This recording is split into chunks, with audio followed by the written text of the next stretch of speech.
Hello and welcome back to the Gold Advantage on the Best3 Network. As always, I am your host, Nikita, and with me is BNB, and more importantly, the Oracle Scoot, who correctly predicted both 9-0 runs for our eventual LEC and LCS winners. Everyone put your hands together, guys. I mean, I'm not special. I'm not Tim from Oracle's Elixir.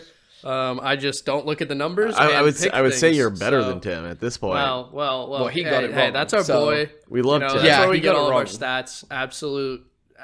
He's just a great guy across the board, so we can't really fault him. I mean, everyone would have expected the TL to win. Even I did. I had it TL 3-0 initially, but the overarching point there was also that I think one team is just going to roll the other in semifinals. Yeah, I said over 4.5. Yeah, you were heavy on the over 4.5. You were feeling it. I said under 3.5 at I think 2.69 odds. Turns out that worked out. Huh? I feel like it should have been better. The odds weren't really that good. Yeah. It was a little bit of a reckless pick. Yeah. But it was also correct. So I guess that matters.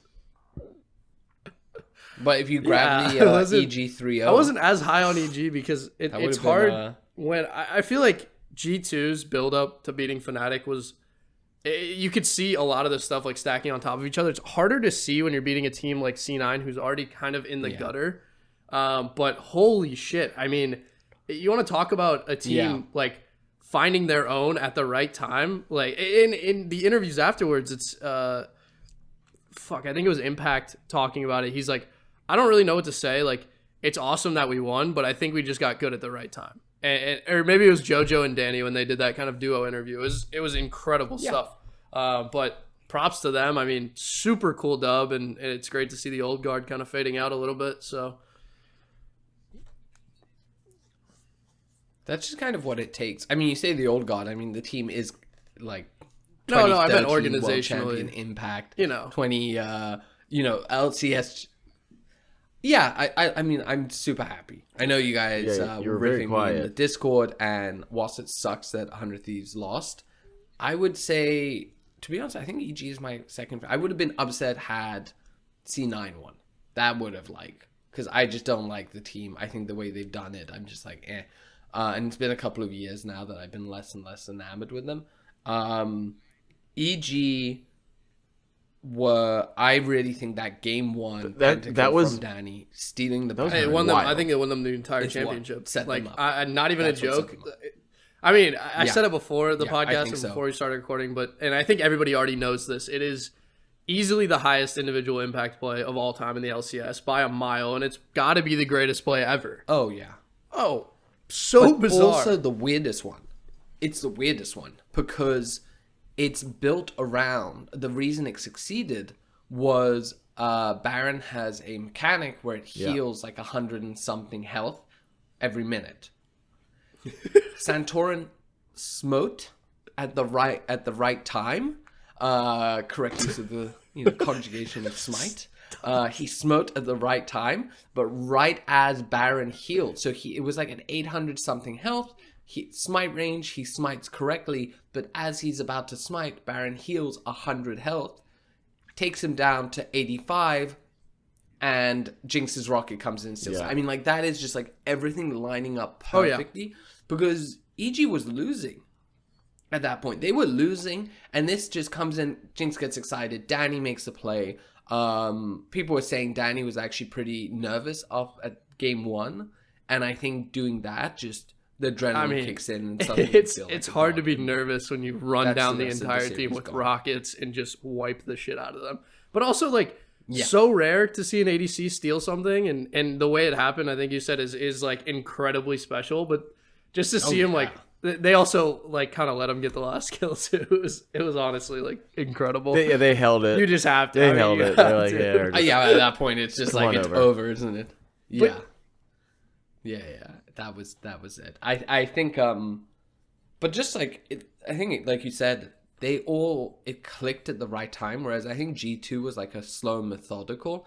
I think that if that steal and penta doesn't happen, I'm not sure does EG get run away with it.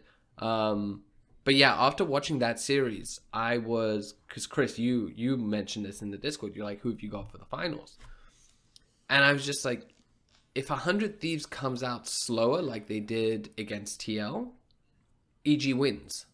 And if EG continues this momentum, I was like, so 100 Thieves has to like come out like firing to be able to fight against us. And they played well, but they didn't come out firing. I don't want to like pass up on the TL series. It was very special, but I think like it's almost like TL was just defeated by that one moment, and there was so much stolen momentum just from a single play that like it set the stage for them to lose that entire series. I also think it's worth noting, right? Like again, like I think so. The very famous philosopher Plato once said, "It's really hard to beat the same tease twice."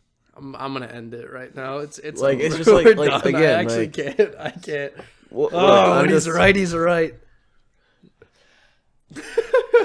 And you know what? I'm gonna edit. It's just like really hard, like Plato, like Chris Bliven quoting Plato. Plato.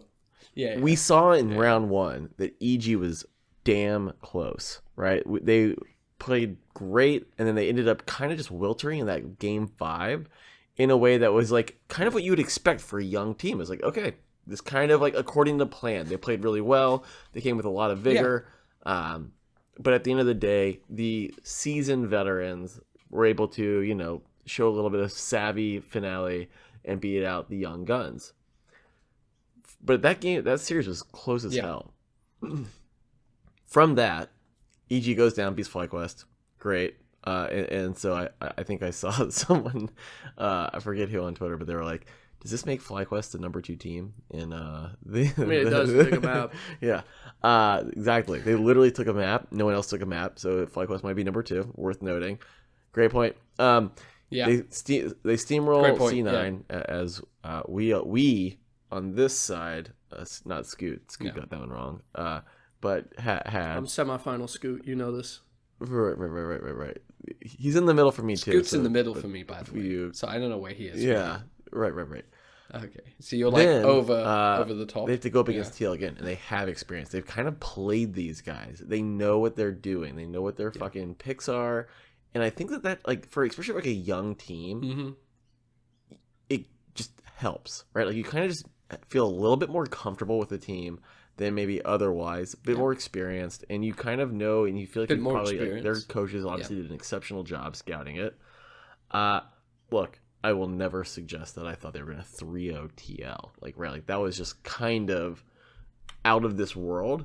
No way. And great job for them. I mean, watching it, I love to kind of shit on Bjergsen and just say he's old and washed up. I thought Hansama didn't have his best series there. I mean, of course. But it was like no one had a bad series. Methodical team fighting, and this is what it might have been Danny. I was watching the pregame, and maybe you guys can call me on which player it was, but they were basically like, we are a better fighting team. We're quicker. We're like faster. They're just better strategically. The longer the game goes, they just know how to work the entire map, and like they were like.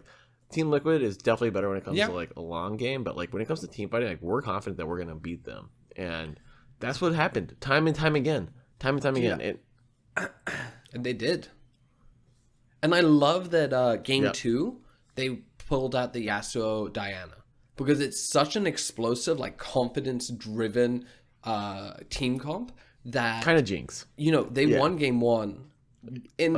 With a hero play, but it was like a hero play that won it for them.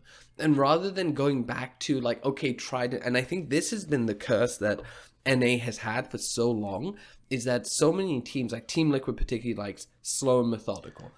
Cloud9 had a very Team Liquid and like clean, Rogue kind of very slightly similar more dynamic play style, and in who they are. Yeah, sure. Team Liquid wins titles. But Europe has its own like more aggressive like and dynamic style, whereas I think NA, you would see the top teams be very almost like trying to replicate Korea, and they would never do it as well. And so what ended up happening is that they'd play, and one team would try and experiment, and they'd get a bit of success, and then they would lose the match, and they'd go, no, we'll go back to slow and methodical. We know what we're doing. We know how to, and there's no like dynamic gameplay of like how do you react it's like the Mike Tyson quote, or maybe this is played as well. Everybody has a plan until they get punched in the mouth. And I loved seeing this win from EG because they got punched in the mouth multiple times. And they were like, well, I think they went down. What else you got? But what's the famous South Park? I didn't hear no bell. It was so fascinating. Every game basically against Team Liquid, and I believe virtually every game against 100 Thieves, they never got, they like once or twice got first blood. Exactly. They always were a little bit behind out of the gate. Yeah. But right. So many times, but they didn't lost lane. But then lose lane, win game. Fuck it. But then they also were CS masters and were able to kind of control their lane to a degree. And it was crazy how they would kind of get behind and then. Sorry, Scott. I know you're about to say something. I think just to head back like just a little bit, and I think Nikki touched on it a little as well. But there's so much trust in the drafts that they had, and even when it failed, it wasn't like we're gonna turtle up and do what every other team in North America would do. They went back to the Nocturne. It worked several times for them afterwards. Looked so fucking good, but also like you let Impact play Mordekaiser in a final, which I mean. Maybe not a crazy pick or anything, but we saw it get memed in the LEC. It's a little reckless. I mean, but there's so much trust. There's so much trust a pocket there. Pick. But like, apparently he is a god on it. I mean, he is a god. He won them game two. But like, it's his pocket pick. He played it at Worlds. Yeah. Jat was saying that when he was coaching the team, he would whip it out occasionally and just destroy people in it. And that's that's it. On the back of that too, they also give closer Viego map 3, who he was a world ender literally last year on that champ, and they said fuck it, like we do not care. We're gonna play our game. It's gonna work, and we know that because we have Inspired on Jarvan, who they also like 100 Thieves let set through 3 times, and he's so effective. Oh, it's so difficult. But the bans were so hard.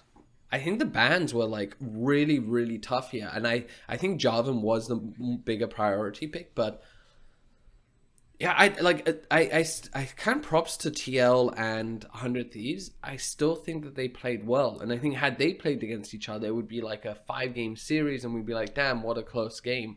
But EG just, like you said, they would give over the dragons, and it's like, oh, we've lost Cloud9, like they didn't take a single dragon. We're like, what are you doing? And they're like, oh, they don't matter, we win. And that's what EG showed. I think I can't remember if it was 100 Thieves. I think it was 100 Thieves. So game 2, 100 Thieves does a really good adaptation. I think they get on. They build a pretty decent team comp, but EG knows that their team comp, so long as they survive and they do well, wins the game. And it's like, it was crazy. Mordekaiser wins you the game. Like it was crazy. I feel like I think 100 Thieves did a really good job trying to like do, to your point, like the bans. I think they were like really like thoughtful. Like obviously in game 1, they let them have Jinx, which is always a mistake. But that's but like the point, no matter what the kind of comp was, I'm watching like the spamming of who's got the better draft. And it felt like on the last 2 games that people were like, it looks like might have a better draft. Oh, yeah. And each time you're just like seeing these guys perfectly playing in the mid to late game. And by the way, there wasn't a whole lot of late game. These games ended in 23 and 24 minutes. Like there wasn't a whole lot of, this was just mid game, and they were just fucking crushing them. You make one mistake. They're on EG, and they're just knocked down your the pool, your Nexus. Like FBI in game 3 got Zeri. I don't love the Vex. I feel like that into Victor has not worked out so well. But like you said, Closer gets Viego, Ssumday gets Aatrox, which is a tank counter, and he looked great on that before. FBI gets Zeri, so it's like, oh, this is a good team comp. Yeah. But they just got outplayed. Like I don't think there's any, like the energy and the focus and the coordination coming out of EG was huge. And especially after the TL series, I feel like once that Baron steal happened and they got the Penta, in 100 Thieves, against 100. Oh yeah, map one was ridiculous. They were like, gold to ridiculous map like, one. And then 100 Thieves, they would just like eat young boy. And he was getting. He had like 3 but items. then it becomes when, 100 Thieves has like to target bot lane to try to kill Danny early, so that it's not worth funneling gold onto him. And they also have to ban every ADC in the game because. But the issue there is also EG's pool across players is so wide. Like, and they play so creatively too. It's just like it's so well done. I do want to highlight though. I think. Listen, I mean, 100 Thieves played well, of course. Abadage got folded in the mid lane a little bit by Jojo, and it is like Jojo was so up in his face and did not fucking care. He's emoting like across lane, just right in front of him, doing whatever he wants. And it opened up so much of the map. I think it sucked. I think game 2 was Abadage's best shot at like showing off on the LeBlanc. But the problem is that Impact had that Mordekaiser and it was just like too strong.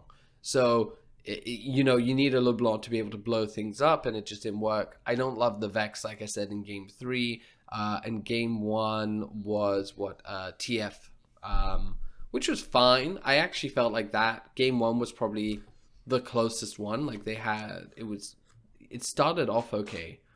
I think it was like at one point it was like 2-0 something like that. And again, we can't give enough accolades to EG.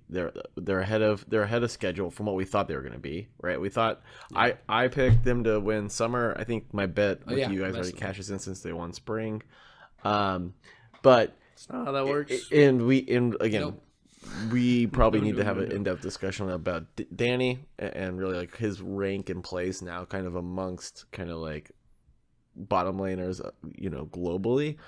Jojopyun, amazing and worth talking about, but I think it's also worth inspired, played amazing, just absolutely running it the show in the jungle. He was amazing. Yeah, Vulcan, especially I forget, it might have been game 2, but like his dives in allowed for Danny, allowed for everyone else to kind of perform, and that's just like some senior leadership, and obviously Impact in the top just absolutely crushing it. Like every player across the board was controlling their lane and doing exactly what was necessary to win the team fights, and it resulted in them being able to steamroll teams. That's that was a huge highlight for me, is Impact just being stable in top lane against Ssumday, who is I'm not going to argue that Impact is like a better individual laner than Ssumday. I don't think that's true, and I don't think like a lot lot anymore. Yeah. But like in the current state of the game, he's old. But what he did is just stabilize top, and I think that's become like, even in the LEC we saw it, and we saw it with G2 like a lot. But if you can stabilize your lanes and hold on, and then have a very good team fighting comp, and that is your prio like late game, it just works out. And it worked for EG, it worked for G2, and I don't know. That just feels like the meta right now is to focus on the team fighting. Don't try to snowball too hard. Yeah, I mean, it's always been a little bit of that. Like top is a rock and on an island, but I think we're just seeing that right now team fighting matters so much. Not a lot of these teams did go for like a 4-1 or 1-3-1 team comp, so I think that maybe helps a bit. Maybe that's something that needs to be changed, but we'll have a new meta for MSI.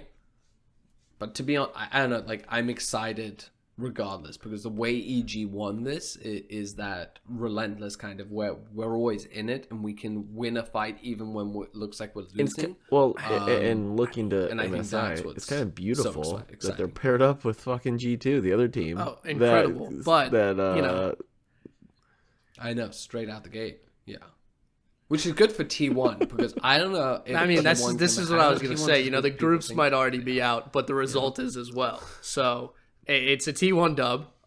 We already know this. I'm not going to throw my predictions out there too early. I'm sure we'll do a little pod beforehand.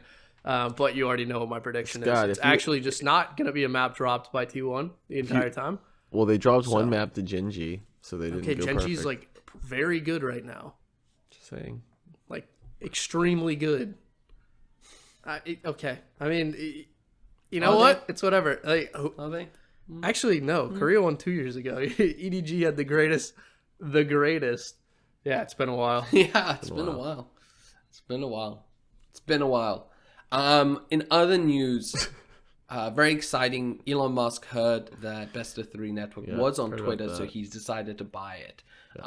If you want to get in early on that, make sure you follow us at Best of 3 Network. You can find links to our Discord in there, which you should definitely join.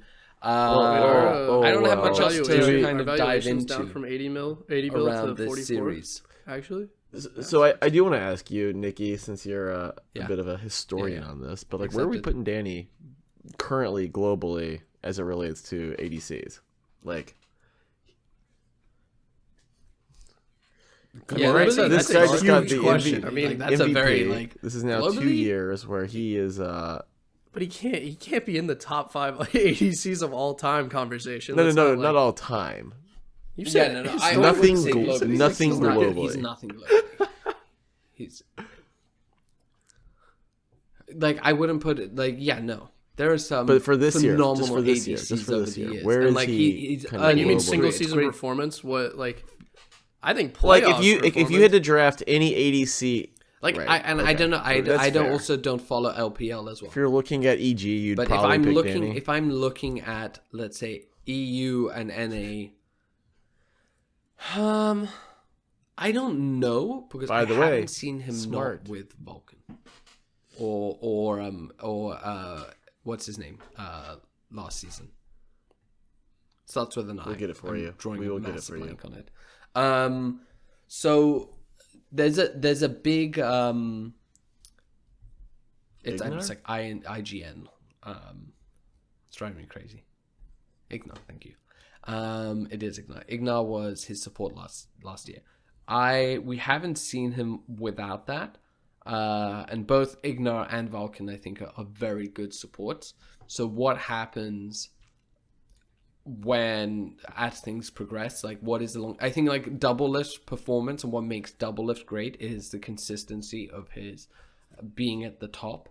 I would still maintain that FBI and Huhi are better laners. I 100% would say that they're better laners. I would even say Hans Summer and Core JJ are better laners. But that's right. I mean, they're not better. He's also been difference. unbelievably clutch. That's just a huge factor there as well. Clutch. Yeah. And he's also just 18. You know, like, this is the thing that I think is huge, is that we've seen, like, when you look at someone like Doublelift in his career, he's been incredibly clutch. And there were times where he was outbeaten, but I'm like, the big thing for me is, like, how does Danny perform internationally? And then what's the longevity of his career? I'm super excited. Like, if you were to tell me, like, hey, where are you buying stock? I would buy stock in Danny and Jojopyun without a doubt. Like, I would invest in them 100%. I think it's just too early to tell.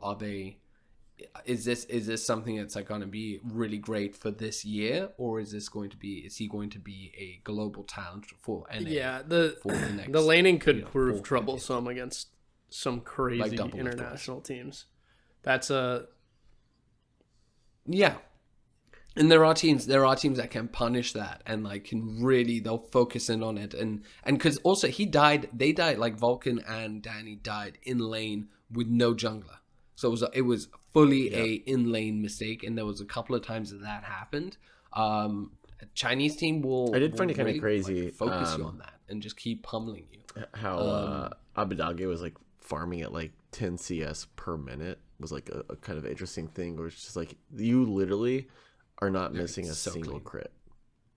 Like, just kind of crazy ass shit like that. You're like, that's what it takes, man. Yeah, it is, like. Yeah. It's so fulfilling to see a kid just, like, work his way up through fucking Challenger in the actual game, and then just step onto the stage and shit on established pros. Like,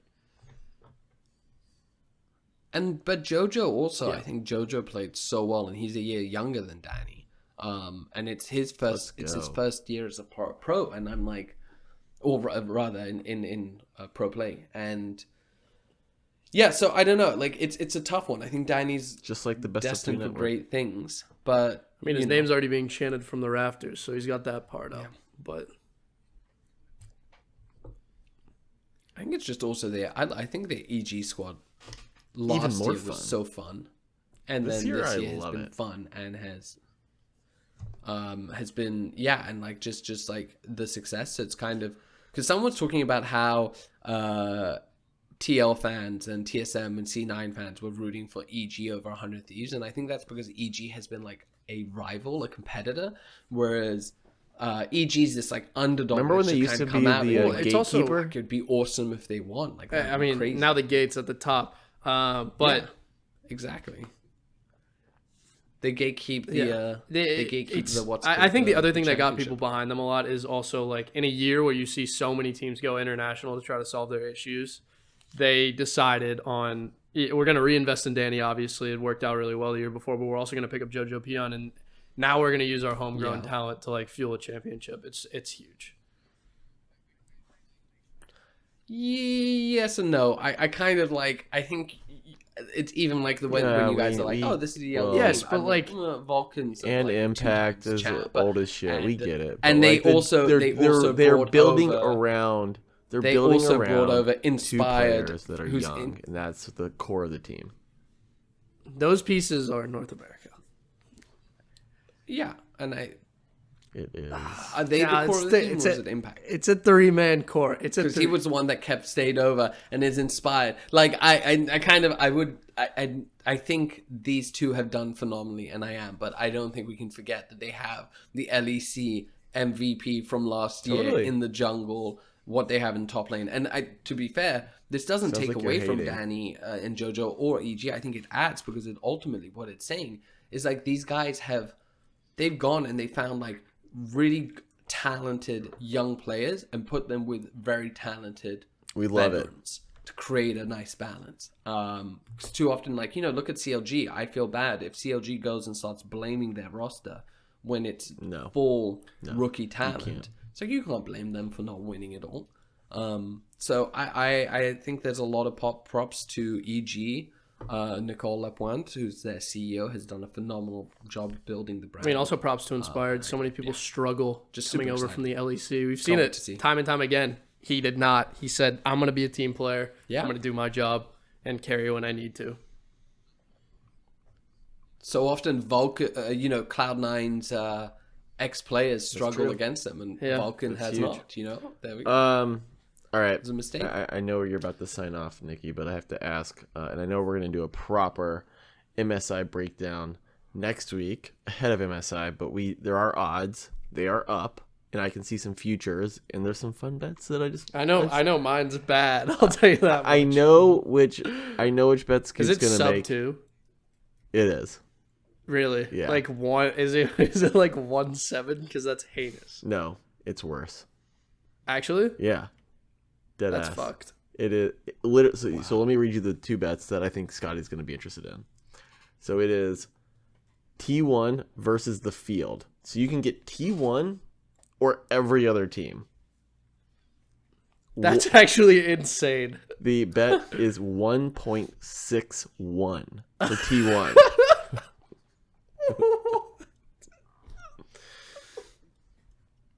I'm rounding up. It's 1.606. So I'm rounding up.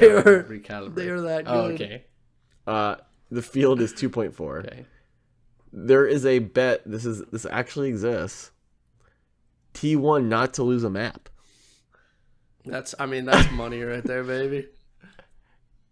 It is at 9.24. By the way, I'm taking that bet. Dude, I mean, they have a god squad. Like, this is not fucking around. Like, you want to talk about best ADC in the world? It's probably Gumayushi. And then you have Faker, and then you have Zeus, and then you have Owner. And I'm too dumb to know how to like arbitrage this out, but like T1 to win it all, which is the same as T1 versus the entire the field. I guess you're not picking any one team, but T1 to win it all is just 1.62. So you're better off taking T1 versus if you're better off taking T1 or just take the field. Don't fuck around with trying to figure out which team's going to be T1 because it's probably not going to happen, but just jeez, 1,000 put $1 down, 1,008 on order winning it all. I love that. Yeah, I was going to say EG. I do like the EG and G2. But look above, right? 26.1. But this is something that is fun. And not G2, to win it, but like to reach the final, to play again. Right.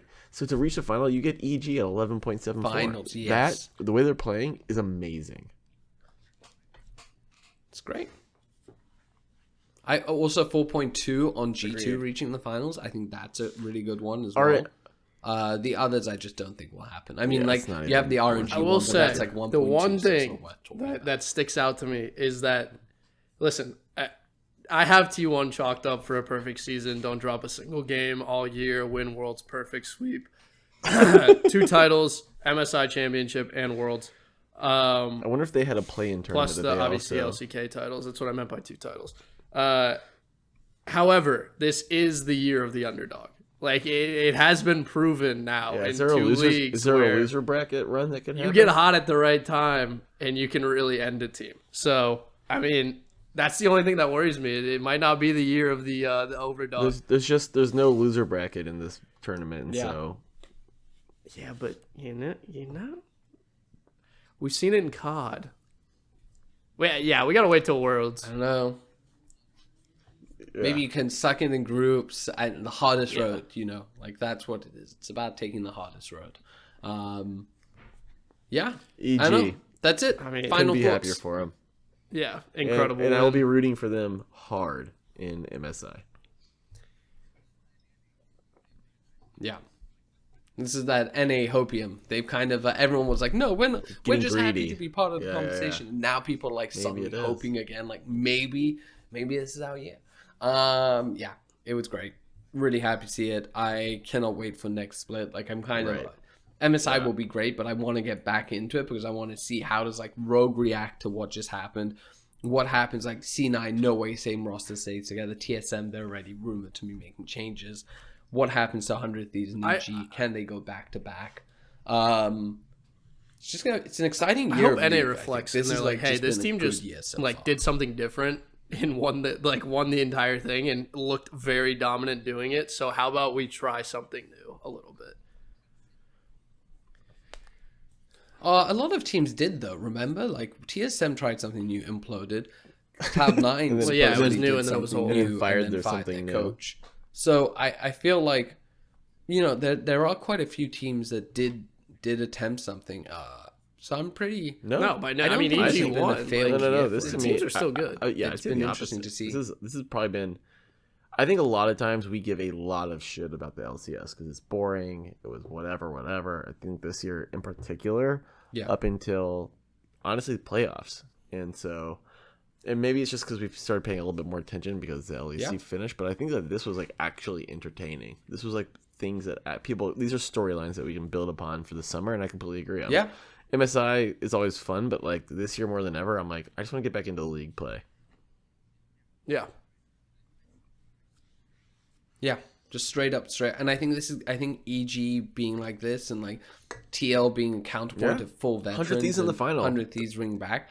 I think this is going to be teams that are going to be hustling to be and don't better sleep than on that, one right? another. Which is that's how region really gets better. The final was kind of 2 teams that are not typically final teams, right? EG and 100 Thieves. Cloud9, Team Liquid, not to be seen. Yeah. So Yeah. some really interesting storylines. I also think 3-0 is not representative of the competition. Like the 3-0 of TL and 100 Thieves, I'm like, oh, these games were actually at some points way closer than you would think. Thieves.